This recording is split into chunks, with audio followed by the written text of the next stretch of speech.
This week's Parashat Beha'alotecha has many interesting stories to discuss. I will pick one very brief incident that appears in the parasha. In the 10th chapter, in the 29th pasuk, and prior to this, the book of Bamidbar describes that the camp as it's set up.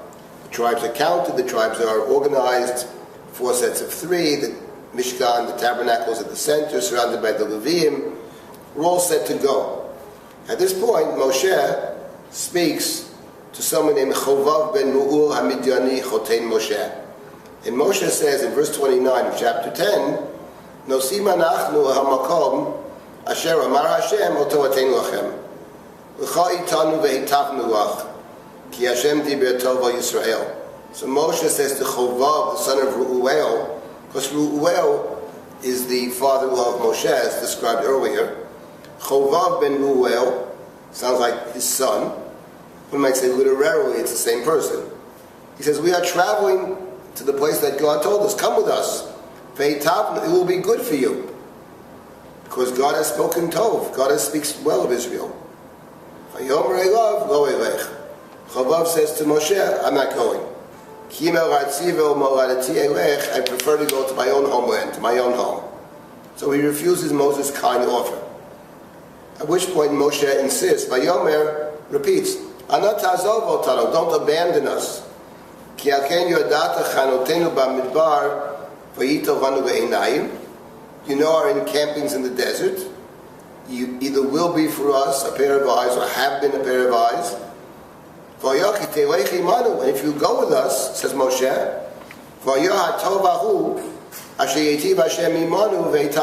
all the good that God will do for us will also accrue to you.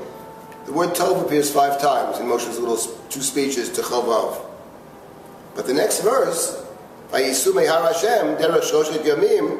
traveled from the mountain of God a 3-day journey, and the ark of God traveled before them a 3-day journey, to scout out for them a place of comfort. And the cloud of God was upon them by day as they traveled from the camp.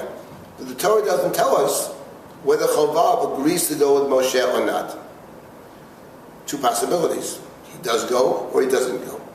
Nachmanides, in his commentary, the Ramban, suggests that he actually does go. And he makes the point that later, in the prophetic writings, not in the Torah, we find Yitro's descendants in the land of Canaan.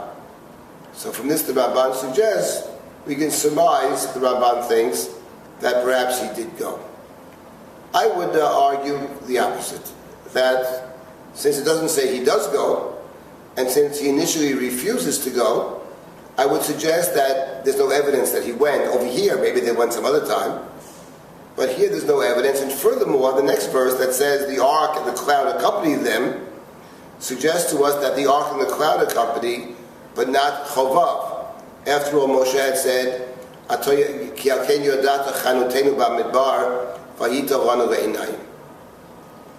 I would suggest that Moshe's offer has been declined. Now, why would Chovav decline the offer? And what is the significance? Immediately after this little conversation, we have the little 2 verses in the Torah, Vahi ben Soah Aaron, surrounded by the upside-down nuns. The upside-down nuns mark this as a separate parsha, distinguish what comes before from what comes afterwards, and right away, chapter 11 begins, Vahi am Kimit Onanim Rabbi Oznei Hashem. People were murmuring evil in the eyes of God.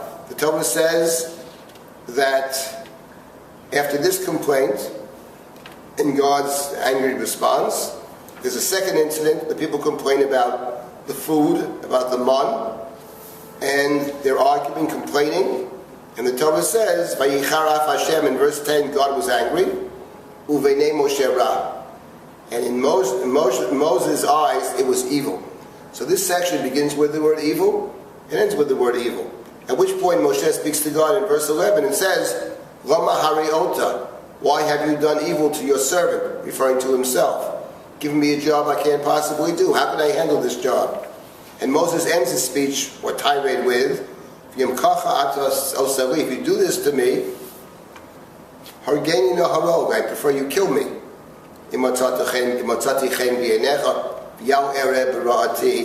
And let me not see my own evil. So the second part of this begins with the word hariota and ends with the word bira'ati. The earlier speeches contain 5 times the word tov. Moshe said to Chovav, it's going to be good. God will do good with us. Come with us. It's to your benefit to do good with us. It's a good thing. No, I'd rather go home. No, but the benefit it will accrue to you. Hatov, and I would suggest that the refusal of Chovav to go is because the outsider sees the situation with different eyes. Moshe doesn't realize, because he's so much on the inside, he can't see the problem. From his perspective, it's all tov. It's a short journey. We'll be in the land, and who knows, in a very short amount of time. But Chovav sees the situation. Yes, the camp is set to travel, but the outsider has a different set of eyes, and he understands it's far from tov. He doesn't say this to Moshe. What can you say to somebody who believes it's tov? But the very next parasha, the governing word in the first 2 pieces of the next chapter is the word ra. B'nei Moshe ra, loma hariota ala reberati. Chovav understands that the journey is far from simple. And the fact of the matter is, the journey in the book of Bamidbar is very complicated. We won't be there in a couple of weeks. It takes 40 years. So, what's important, I think, the lesson that we take from this, among others, is to be able to see the situation with a different pair of eyes. The journey in the desert is a difficult, twisting, winding, a journey that the Jewish people undertake. The book of Bamidbar is telling us, in Parashat Beha'alotecha, it warns us of the dangers that lie ahead. And at the end of the day, of course, the people manage to reach their destination. But it takes 2 generations, it takes an enormous amount of work, an enormous amount of pain.